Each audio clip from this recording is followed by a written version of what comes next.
At 15 years and 181 days old, Arsenal's Nwaneri became the youngest player in Premier League history. But still without a scholarship, let's find out today what's happening behind the scenes to keep him at the Emirates Stadium. Have Arsenal initiated contact to sign a free agent midfielder? And could the Gunners potentially make a move for Man City's Grealish?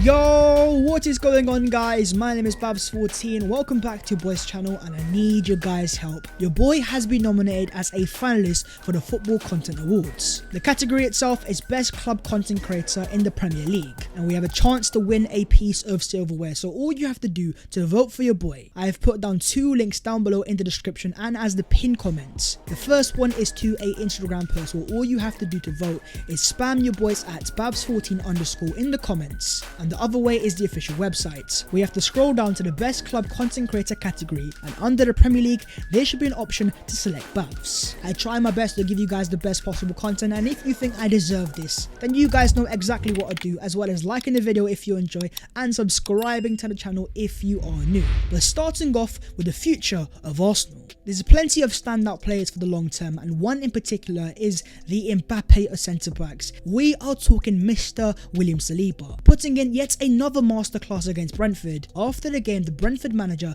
Thomas Frank was full of praise, saying, "I must say Saliba, oof. He is going to be a full international player for France, I'm sure. He is going to be in the starting lineup soon, and that's a strong national team." Watching Saliba lock off Ivan Toney like he was nothing was impressive in the first rate. But most importantly, Saliba has also given Arsenal ball dominance, not just on the ball but also off the ball. Looking into this graphic of press intensity so far in the Premier League, look at Arsenal on the top right hand side, above Man City in terms of pressing intensity, but also neck and neck in terms of the highest defensive line. Arsenal deploy the second highest line in the Premier League, and one of the key reasons behind that is that Arsenal want to compress the pitch. They want to pin teams in, and that high defensive line is why, especially against Brentford, Arsenal were able to sustain pressure. This only happens because of William Saliba, dribbled past only 0.14 times per 90 minutes so far this season. Saliba's elite ability in 1v1 duels, as well as having exceptional recovery pace, gives Arsenal the opportunity to play a higher line and in turn be able to dominate more games. And in terms of defensive XG conceded, Arsenal have the second best record in the Premier League. The way that Saliba has taken to the Premier League is nothing short of sublime. If you compare him to other top centre backs that have been signed this summer, the likes of Kalidou Koulibaly, the way that Saliba has been able to adapt straight away, it puts those guys to shame. He looks like the complete centre back, and one of the key reasons behind that is the experience he had last season at Marseille. As Saliba says on his loan moves, "As everyone knows, I didn't play, and for me it was better to go away. I am a young player. It's always better to play and gain experience, make errors and learn. If you don't play, you can't progress. I came back stronger with new ambitions." And last season, if he had stayed, I think he would have broken through. But at the same time, this was a different Arsenal team. Nowhere near as complete as we are now, and so many more weaknesses. If we had thrown Saliba in the deep end straight away at 20 years of age into a already inexperienced Arsenal team, it may have been a recipe for disaster. But instead, loaning him out to Marseille, where he made over 50 first team appearances over the course of the season. Experience is the best way for young players to grow, and Saliba has returned to Arsenal almost as if we've signed a brand new 60-70 million pound defender. Saliba has told Sky Sports on his feeling about Arsenal, "I am at home here. I like London, I like the club, I like everything." With Fabrizio saying Edu and Arteta wanted Saliba to stay at all costs this summer, despite interest from many clubs, and now he's a key player. Saliba is making it clear loud and clearly, he is loving life at Arsenal, loving life in London, and the fact that he's starting week in week out, it also means he has a far better chance of making the France World Cup squad. And talking of France, here is Saliba arriving at Clairefontaine for his latest call-up. With the faith that he has from Mikel Arteta, the undeniable support and affection from the Arsenal fan base, all of these things are pointing in one direction, that it's only a matter of time before he extends his Arsenal contract. Talking of Arsenal players on international duties, here is a photo of Thomas Partey reporting for duty for Ghana. You also have the likes of Bukayo Saka, Aaron Ramsdale, Kieran Tierney. I am all for these players playing for their country, but my biggest concern remains injuries. As Arsenal fans, we have PTSD. The last time that we had an international break, it was last season. That injury to Kieran Tierney was massive, and that's why I'm am a bit concerned, and my fingers remain crossed, and I am hoping and praying for the best that our important players avoid any injuries. The fact you have the likes of Zinchenko, Jesus, Gabriel and Ben White all staying at London Colney, for Arsenal that could be positive news, and hopefully they can also avoid injuries. But bringing it back to the future of Arsenal, there is one man, or should I say kid, that has stolen the limelight, and that is Nwaneri, who surprisingly was a part of the Arsenal first team training last week. But coming off the bench against Brentford, this guy becomes the youngest player in Premier League history. This is someone so young that he was only 340 days old the last time Spurs won a trophy. So this guy was still in nappies the last time Spurs had any bit of success. It's the history of the Tottenham, but more importantly for the history of the Arsenal and the future of the Arsenal, Nwaneri is looking like a real exciting prospect. As Gary Jacobs reports, Mikel Arteta has received glowing recommendations even before Nwaneri at age 14 played 4 age groups up and scored on his debut for the Arsenal under-18s in May last year. Nwaneri has been coached by Xeka and will not get a scholarship until age 16, playing up 4 age groups at age 14 and even then thriving as a number 10. His school headmaster says we had to take him off the pitch age 10 as other kids couldn't even get the ball. I'm not saying he's the next Lionel Messi, but when you hear things like this,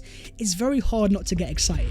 You also have Adrian Kajumba, who says Ethan is a total footballer. He'd be the best player even if you stuck him in defence. The Arsenal insiders insist the sky is the limit for the 15-year-old history maker Nwaneri, who is tipped to surpass Wilshere and Fabregas, 2 of the best players ever to come through the ranks at Hill End, and this guy has even higher potential. That sounds scary and not for Arsenal, but when you have that level of crazy potential and you're still on schoolboy terms, he can't sign a scholarship until age 16, and that means in terms of future, alongside Arsenal, he's going to have plenty of offers. In fact, according to the secret scouts, Manchester United, Liverpool, Man City and Chelsea will try to sign the 15-year-old midfielder. Arsenal have got a battle on their hands, and that is why his first appearance for the first team age 15 is almost a massive power play by Arsenal and Mikel Arteta. It's the biggest indication that Arsenal can give Nwaneri that there is a clear pathway and Arsenal is the best team for him and his future. Arsenal are definitely trying their hardest, and they've also put him under the wings of Xeka.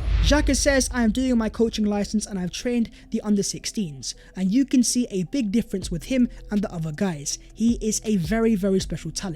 Regardless of the other offers and the other financial gain coming his way, that should be enough to keep Nwaneri at the Emirates Stadium. Moving on to some transfer news, and starting off with Man City's Jack Grealish, who according to 90 Min has told those close to him that he does not expect to remain at Man City beyond the next summer, and has already asked his agent to search for potential suitors. And the fact that he's not a starter week in week out, there are some obvious doubts developing in terms of his future. Now in terms of where Arsenal come into this, of course on the left hand side they are trying to sign a wide forward, and over the last summer the signings of Zinchenko and Jesus shows that Arsenal and Man City have established a relationship to make transfers happen. But more importantly, in terms of City, according to Calcio Mercato, they are very interested in Rafael Leao. Now Leao is a special player in its own right, and if City are going to sign him, there may need to be a departure on the left hand side, and that's where you have Jack Grealish. I have seen a few Arsenal fans ask the question, but for me, I'm not too convinced. This is a player that Man City spent £100 million on. But for Man City to even consider selling him, they are going to want a large portion of what they paid back, and we could be talking of £60 to £70 million.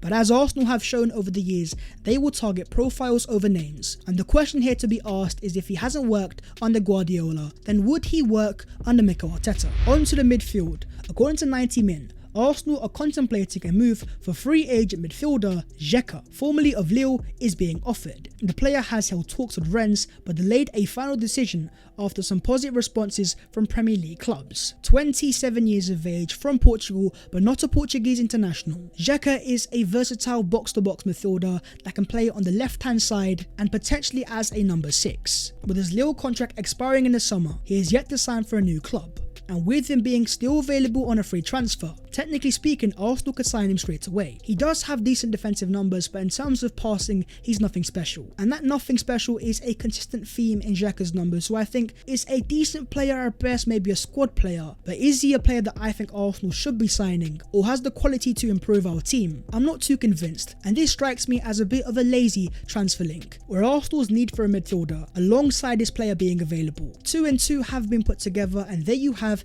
a transfer rumour. According to the reliable Matteo Moretto, Ardon Yashari is on the list of many clubs including Arsenal. A Swiss youth international, 6 foot tall, a player that is left footed, and most importantly, he's an out and out number 6. Playing in the Swiss Super League for FC Lausanne, he broke into the first team squad last season. At just 20 years of age, there's certainly a lot of potential, and Arsenal are a team that do their scouting, so if this guy is on their list, he's gonna be a decent little player. But at the same time, I would be a big fat liar if I told you that I've been watching him play in the Swiss Super League. So in terms of this player, if there are any fans that have seen him play, talk to me down below in the comments, and is he a player that you think Arsenal should be signing? Moving on to the other Arsenal news today, as Charlie Patino scores his first goal for Blackpool. Patino has had a very hit and miss start, and that's mainly down to injuries, and that fitness is the important part. If he can remain available, he is going to start more games, gain more experience, and as we have seen with William Saliba, with the right amount of experience, players can come back to Arsenal